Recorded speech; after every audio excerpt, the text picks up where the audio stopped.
الحمد لله وكفى وسلام على عباده الذين اصطفى أما بعد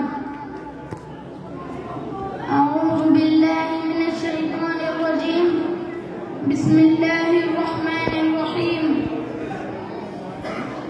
إن أريد إلا الإصلاح ما استطعت وما توفيقي إلا بالله عليه توكلت وإليه أنيب میں تو اصلاح چاہتا ہوں جہاں تک میرے امکان میں ہے اور مجھ کو جو کچھ عمل و اصلاح کی توفیق ہو جاتی ہے صرف اللہ ہی کی مدد سے ہے. اسی پر بھروسہ رکھتا ہوں اور اسی کی طرف تمام امور میں رجوع کرتا ہوں. میرے بزرگوں، اس وقت پورے عالم میں خیر و شر کی کشمکش چل رہی ہے. کئی لوگ اسلام کی خوبیوں سے متاثر ہو کر اسلام قبول کر رہے ہیں اور بڑے افسوس کے ساتھ کہنا پڑ رہا ہے کہ اسلام کے ماننے والے نوجوان لڑکے اور لڑکیاں یورپین کلچر سے متاثر ہو کر اسلام سے بیزار اور مرتد ہو رہے ہیں. یہ فتنوں کا دور ہے. اللہم انی اعوذ بک من الفتن ما ظہر منها وما بطن. اے اللہ، ہم آنے والے فتنوں سے تیری پناہ چاہتے ہیں، ظاہری و باطنی فتنوں سے.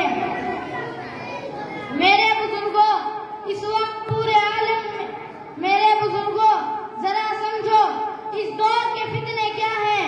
سنو، میں بتاتا ہوں. مخلوط تعلیم یعنی جوائنٹ ایجوکیشن فتنہ ہے. موبائل کا غلط استعمال فتنہ ہے. واٹس ایپ، فیس بک، ٹک ٹاک، عورتوں کا بے پردہ ہونا، یہ سب فتنہ عظیم ہے. مسلم خواتین سب سے زیادہ ٹک ٹاک کا استعمال کر رہی ہیں. مسلم بچیاں ٹک ٹاک پر ناچ رہی ہیں. موبائل کے غلط استعمال نے معاشرے کو خراب کر دیا ہے. مذہب اسلام نے عورتوں کو پاکیزہ نظام دیا ہے. اس کی حفاظت کی خاطر مسجد جانے سے روک دیا. حج کے مقدس موقع پر بلند آواز سے تلبیہ پڑھنے سے روک دیا. اسی مذہب کے نوجوان لڑکے اور لڑکیاں اپنے آپ سوچیں، جس مذہب میں اتنی احتیاط ہو وہ مخلوط تعلیم کی اجازت کیسے دے سکتا ہے؟ غیر محرم سے بے حیائی سے باتیں کرنا حرام ہے.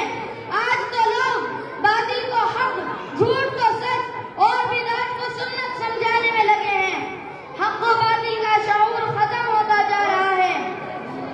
بڑی تعداد میں لڑکیاں مرتد ہو رہی ہیں. سنو، ذرا غور سے سنو. مرتد ہونے کے لیے واضح طور پر یہ کہنا ضروری نہیں کہ میں عیسائی، یہودی یا مشرک ہو گیا. ضروری نہیں. اگر شریعت کی کسی حکم کی مذاق اڑائی یا انکار کیا، مثلاً یہ کہنا کہ نماز سے کیا ہوتا ہے، حجاب مجھے اچھا نہیں لگتا، یہ سب باتیں اگر دل میں ہوں تو ایمان سے نکلنے کا اندیشہ ہے. اس لیے میں کہتا ہوں کہ والدین اپنے بچوں کی دینی تربیت کریں. اسلام کی سب سے پہلی وحی اقرأ باسم ربک الذی خلق، اپنے رب کے نام سے پڑھیے. اس میں صاف پیغام ہے کہ رب کے تعلق کے بغیر پڑھنا پڑھانا کافی نہیں. مذہب اسلام میں بچوں کے حقوق پر بہت زور دیا گیا. رحمت للعالمین صلی اللہ علیہ وسلم فرماتے ہیں کہ جب بچہ پیدا ہوتا ہے تو دائیں کان میں اذان اور بائیں کان میں اقامت کہیے. کیا مقصد ہے اس کا؟ کہ پہلی صدا کان میں وہ پہنچے کہ جس سے ساری زندگی تمام خرافات سے بچ سکے. اور فرمایا کہ اس کے منہ میں کوئی میٹھی چیز ڈال دو جس سے ساری زندگی بااخلاق اور شیریں زبان رہے.